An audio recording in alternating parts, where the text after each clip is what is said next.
Ruth அதிகாரம் 4. கைம்பெண்ணின் மறுமணம். இதற்கிடையில் போவாசு பொதுமன்றம் கூடும் நகர வாயிலுக்கு சென்று அங்கே அமர்ந்து கொண்டார். போவாசு முன்பு குறிப்பிட்ட எலிமலேக்கின் முறை உறவினர் அவ்வழியாக வந்தார்.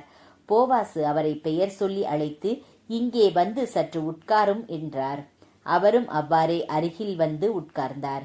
பிறகு போவாசு ஊர் பெரியவருள் 10 பேரை வரவழைத்து, இங்கே சற்று உட்காருங்கள் என்றார். அவர்கள் உட்கார்ந்தவுடன் போவாசு அந்த உறவினரை நோக்கி, நம் நெருங்கிய உறவினரான எலிமலேக்கிற்கு சொந்தமான துண்டு நிலம் ஒன்று இருப்பது உமக்கு தெரியுமல்லவா? மோவாபு நாட்டிலிருந்து திரும்பி வந்திருக்கும் நகோமி இப்போது அதை விற்கப் போகிறார். இதை உம் காதில் போட்டு வைக்க வேண்டுமென்று நினைத்தேன். இங்கு அமர்ந்திருப்போர் முன்னிலையிலும் என் உறவின் முறை பெரியோர் முன்னிலையிலும் அந்த நிலத்தை நீர் வாங்கிக் கொள்ளும். விருப்பமில்லையெனில் சொல்லிவிடும். ஏனெனில் அதை மீட்கும் உரிமை முதலில் உமக்கு பின் எனக்கும் உண்டு, வேறொருவருக்கும் இல்லை என்றார். அதற்கு அவர், சரி, வேண்டுமானால் வாங்கிக் கொள்கிறேன் என்றார்.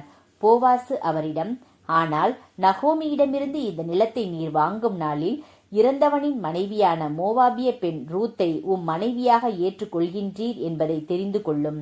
இறந்து போனவருக்கு வழிமரபு தோன்றுவதற்காகவும் அவரது குடும்ப சொத்து அவர் பெயரிலேயே தொடர்ந்து இருப்பதற்காகவும் நீர் இதை செய்ய வேண்டும் என்றார். அவரோ, என்னால் அந்த நிலத்தை வாங்க இயலாது. ஏனெனில் இதனால் என் குடும்பத்திற்குரிய உரிமை சொத்து குறைந்து போகும். நீரே அந்த உரிமையை எடுத்துக்கொள்ளும். என்னால் நிலத்தை வாங்கவே இயலாது என்றார். இஸ்ரேலரிடையே பண்டை காலத்தில் ஒரு வழக்கம் இருந்தது. நில விற்பனை அல்லது கொடுக்கல் வாங்கல் நடைபெறும்போது எடுக்கும் முடிவை உறுதிப்படுத்துவதற்காக ஒருவர் தம் காலணியை கலட்டி மற்றவரிடம் கொடுத்து விடுவார். எடுக்கப்பட்ட முடிவை உறுதிப்படுத்தும் முறை இதுவே.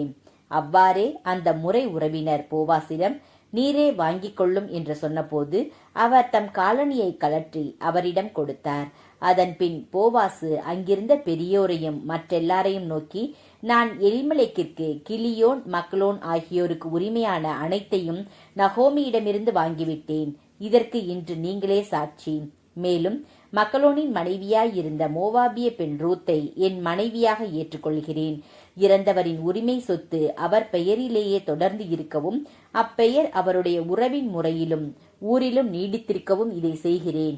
இதற்கு நீங்கள் இன்று சாட்சி என்றார். அதற்கு நகர வாயிலில் இருந்த பெரியோரும் மற்றெல்லாரும், ஆம், நாங்கள் சாட்சிகள். இஸ்ரேலின் குடும்பம் பெருகச் செய்த ராகேல் லேயாள் இருவரை போல் உமது இல்லம் புகுந்திடும் இந்த பெண்ணும் இருக்கும் வண்ணம் ஆண்டவர் அருள்க. எப்ராத்தில் வளமுடன் நீர் வாழ்க. பெத்லெஹேமில் புகழுடன் நீர் திகழ்க. ஆண்டவர் இந்த பெண் வழியாக அருளும் பிள்ளைகளால் உமது குடும்பம் யூதா தாமர் மகனாம் பெட்ரேசுக்கு குடும்பம் பெற்று விளங்குவனவாக என்று வாழ்த்தினர். இவ்வாறு போவாசு தாம் சொன்னபடியே ரூத்தை தம் வீட்டுக்கு அழைத்துச் சென்று அவரை மணந்து கொண்டார்.